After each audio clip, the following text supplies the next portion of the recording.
Hey everyone, welcome back to the channel. My name is John and this is your Modern Tech Breakdown. Today I'm taking a look at Apple's battle against Epic Games. Let's jump into it.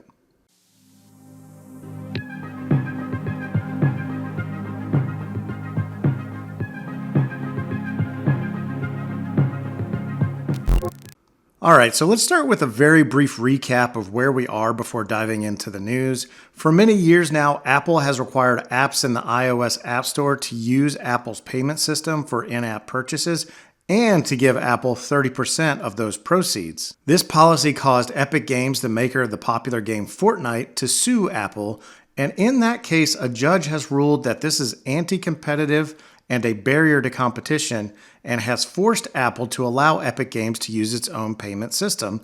And this brings us to today's developments. Epic Games resubmitted the Fortnite game to Apple, and thus far Apple has not approved it.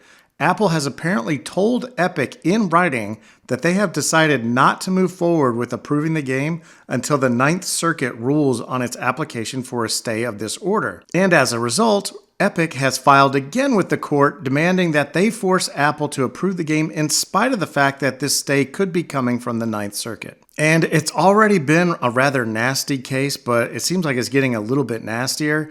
The judge in the case has already lambasted Apple for how it originally set out to circumvent the court's order and even accused an Apple executive of lying under oath. Now the judge has set a date for a hearing on this matter and has demanded that the person at Apple that is responsible for implementing the court's order appear at the hearing, which perhaps means that the judge will consider contempt of court charges for an individual. It would really be something if the judge locks up an Apple executive over this. But I don't think we're going to get that far. I'm guessing that the Ninth Circuit will issue some sort of ruling on this request for a stay from Apple before the deadline, and we will avoid this hearing altogether. But for Apple's part, and I've said this before, this is not a good look for the brand. Apple tries to position itself as a premium, well-designed product, and battling it out in courts like this definitely tarnishes the high-minded image that Apple tries to cultivate. And this is just one battle that Apple and other big tech companies are fighting in the courts.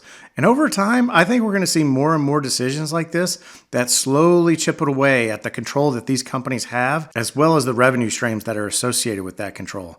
Apple, Google, Microsoft, and others have made hundreds of billions of dollars over the years, and I just don't think they're going to get much sympathy from the courts on most of these cases. But that's the latest news on the ongoing nasty battle between Apple and Epic Games. As always, thanks for watching. Please like, comment, subscribe. I'll catch you.